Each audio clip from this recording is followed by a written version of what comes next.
Good morning students. नीति नवनीतम पाठ का ये अनुवाद कार्य का दूसरा वीडियो है। इसमें चौथा आपका श्लोक है, सर्वम परवसम दुखम सर्वात्मवसम सुखम। सब कुछ दूसरे के बस में होना, सर्वम परवसम सब कुछ दूसरे के बस में होना, दुखम दुख है, सर्वात्मवसम अपने बस में सब कुछ होना, सुखम सुख है। मतलब दूसरे के बस में अगर ये सब कुछ है तो वो हमारे लिए दुख है, और हमारे बस में सब कुछ है अब स्वयं के तो वो सुख है। एक द्वित्वात् समासेन, संक्षेप में इन दोनों लक्षणों को सुख दुख के समझना चाहिए। संक्षेप में ये दोनों लक्षण सुख और दुख के हैं, अर्थात जब हम दूसरे के बस में हैं, दूसरे के अधीन हैं, दूसरे को देख करके अपना निर्णय लेने पर विवश हैं तो हम दुखी हैं। और अगर यदि हमारा अपनी आत्मा पर, हमारा अपने आप पर वश है, हम अपने आप से संतुष्ट हैं तो ये सुख है। संक्षेप में ये दोनों सुख और दुख के लक्षण हैं।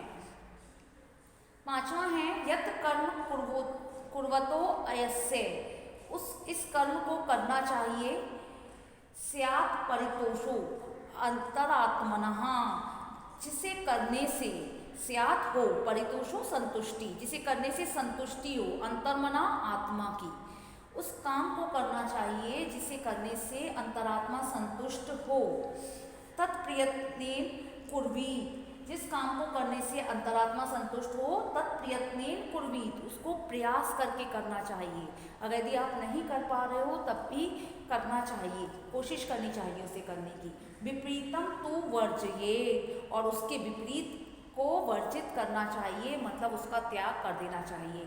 कहने का मतलब ये है कि जिस काम को करने से हमारी आत्मा संतुष्ट हो रही है, हमें वो काम प्रयत्न करके करना चाहिए, और जिसे करने से हमारी आत्मा संतुष्ट नहीं होती उसे हमें वर्जित कर देना चाहिए, अर्थात नहीं करना चाहिए।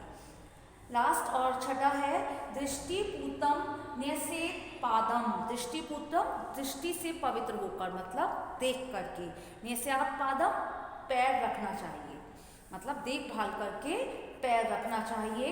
वस्त्र पूतम जलम पिबेत्, वस्त्र से पवित्र अर्थात छान करके, वस्त्र से छान करके जल पीना चाहिए। मतलब कहने का ये है कि देख कर चलना चाहिए और शुद्ध जल पीना चाहिए। सत्य पूताम वदे वाचाम, और सत्य पूताम अर्थात सत्य से पवित्र वाणी बोलनी चाहिए। मनः पूतम समाचरेत्, और मन से पवित्र आचरण करना चाहिए।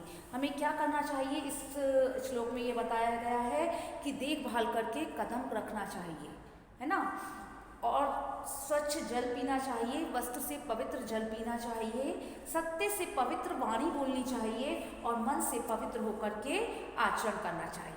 धन्यवाद। ये इस पाठ का अनुवाद पूरा हुआ।